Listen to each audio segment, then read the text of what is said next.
Tú sabes que hay siempre, y me gustaría que tú, como doctor en economía, para los que están escuchando aquí, puedas responder, ¿no? Siempre se plantea esto de que la crítica a la teoría del valor de Marx fue refutada, que por ejemplo, como la media de, no sé, hermano, de Cristiano Ronaldo puede costar tanto si no tiene tanta fuerza de trabajo invertida, ¿no?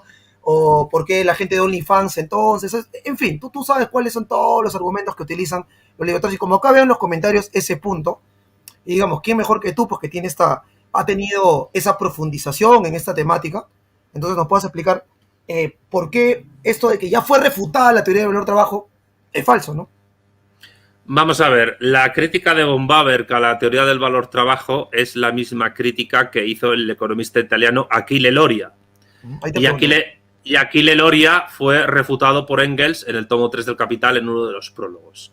Lo que no entendieron ni Achille Loria ni von Bawerk, y esto es una cosa que señaló Rudolf Hilferding en su debate con von Bawerk, es que el tomo 1 del Capital no presenta una teoría de los precios, presenta una ontología filosófica y una nosiología económica de las relaciones sociales que se producen alrededor solo del proceso de producción del capital.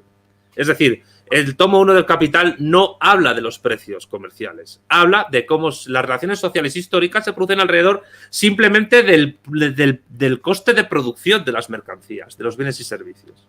Es en el tomo 3 cuando se habla del precio comercial. Pero es que, cuidado, el marxismo, la economía marxista, la teoría del valor del trabajo, no niega, jamás ha negado que los precios comerciales sean fruto de la confluencia entre oferta y demanda. Nunca, jamás lo ha hecho. Marx, el marxismo, acepta la oferta y la demanda. Lo único que se niega desde el marxismo es que la demanda tenga relación con la utilidad marginal. Como ya demostró Isaac Illich Rubin en sus ensayos sobre la teoría marxista del valor, que publicó en los años 70, pasado y presente en Argentina, y que se puede encontrar en Google Books, mientras que la elasticidad de la curva de demanda es bastante amplia, evidentemente. Sin embargo, la elasticidad de la curva de oferta no es simétrica ni paralela a la de la demanda en ningún caso, sino que está limitada por un precio máximo y un precio mínimo que siempre orbitan alrededor del coste de producción y, por tanto, del precio de producción. ¿Qué quiero decir con esto?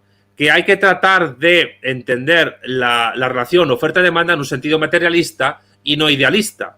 Porque de la misma manera en que la ontología que presenta Marx en el Capital es materialista, la ontología que presenta la teoría de la utilidad marginal es idealista, salvo en Alfred Marshall, que es el único que se atreve a tratar de relacionar la demanda, la utilidad marginal en su sentido, con el precio que el consumidor estaría, entre comillas, dispuesto a pagar por un bien.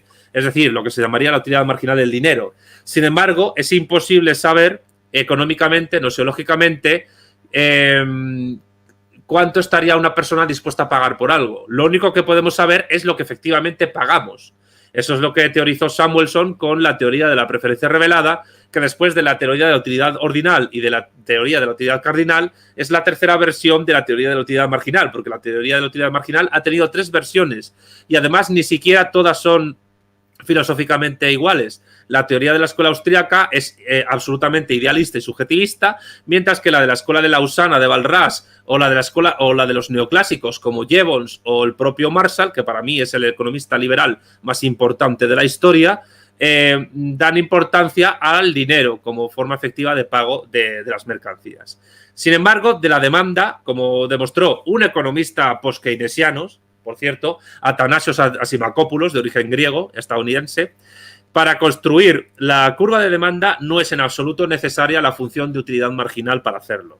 Basta con el efecto precio. Esto yo hablo de ello en varios libros, en Trabajo, Utilidad y Verdad, que es mi primer libro basado en los 5 primeros capítulos de mi tesis doctoral, y en La economía en 100 preguntas. ¿Qué es el efecto precio? Es la suma del efecto sustitución más el efecto renta. ¿Qué es el efecto sustitución? Es la cantidad monetaria que se produce en la demanda, en el efecto precio, cuando ha habido un cambio dinerario en el coste de producción de las mercancías, en el precio de producción, sin cambios sustanciales o sin prácticamente ningún cambio en la capacidad adquisitiva, dineraria, monetaria del consumidor. Mientras que el efecto renta es todo lo contrario. se da cuando se producen cambios en la capacidad de renta del consumidor sin producirse cambios en el coste y, por tanto, precio del coste de producción de las mercancías, porque no ha habido desarrollo de las fuerzas productivas. ¿Qué quiero decir con esto? Porque yo aplico la teoría del cierre categorial de bueno a la oferta y la demanda en el sentido materialista. Que la utilidad marginal como constructo supuestamente empírico económico no hace falta para realizar una teoría exitosa de la oferta y la demanda en lo que a precios comerciales se refiere. Y esto el marxismo, la economía marxista lo tiene resuelto desde hace décadas. Prácticamente incluso desde antes de que el propio von Mises publicara sus escritos sobre el socialismo, según los cuales en el comunismo, en el socialismo, sería imposible el cálculo económico porque no existirían precios que sería la información sustancial para conformar aquello por lo cual los agentes económicos podrían entenderse y intercambiar información. Sin embargo, como demostraron Kantorovich, Kondratiev y otros economistas, los precios siguen existiendo en el socialismo y además hay que añadir a eso otros factores de información que son tan sólidos o incluso más sólidos que los propios precios, como puede ser la información en especie, la información de los valores de uso a través de la merciología, como la existencia del sistema armonizado de definición y codificación de mercancías que la Organización Mundial de Aduanas ha logrado imponer a escala global, sobre todo a partir de los años 80 y 90, y también por los costes de producción, es decir, por el tiempo de trabajo socialmente necesario, factor que tanto Mises como Hayek reconocen como factores de información en el mercado. Por tanto, ¿qué es lo que ocurre con la crítica de von Mises a la cuestión de los precios? Que es una crítica preinformática realizada en un año 1921 que no tenía en cuenta los avances tecnocientíficos que se producirían después a la hora de conformar una compleja economía como la capitalista actualmente. Y en esto entra la cuestión de la crítica de Marx y Nieto a las tesis de von Mises y de Hayek. Es decir, evidentemente los precios son importantes como producto de información en el mercado, pero entender que no hay precios en el socialismo cuando este simplemente es un periodo de transición es no entender cómo funciona la teoría del valor-trabajo. Y entender que no solo los precios, sino que hay otros tipos de información que se produce en el mercado y que esta puede ser categorizada a través de la tecnología informática y la ciencia informática. Y excuso decirte, Pavel, cómo va a ser eso cuando existan los ordenadores cuánticos, pues es básicamente no entender una cosa que es muy importante de entender, sobre todo si eres marxista. Y es que nosotros pretendemos construir el socialismo y el comunismo partiendo del capitalismo, no contra el capitalismo, porque el socialismo marxista no es anticapitalista, es postcapitalista y el comunismo es un modo de producción que se construye o se planifica desde las bases de un capitalismo avanzado. Pero es que el capitalismo avanzado tecnocientífico no es el que pregona la escuela austríaca. Lo que pregona la escuela austríaca no tiene nada que ver con el capitalismo realmente existente, sino que es una suerte de mutualismo proudhoniano que está más cerca, evidentemente, de los anarquistas de mediados del siglo XIX que de Adam Smith y de la economía clásica, de la cual está mucho más cerca Marx. En conclusión, y termino. El verdadero anticapitalista es el reaccionario.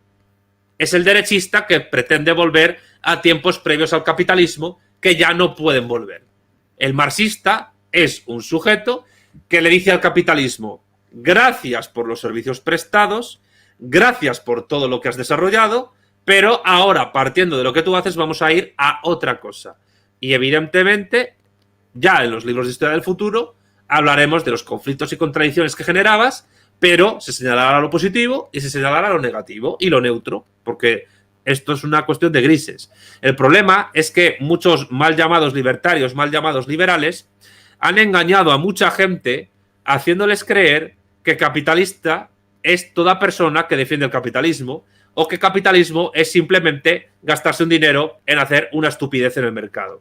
Eso no es capitalismo. Eso es básicamente ser un gilipollas y un pringao. Así de claro lo digo.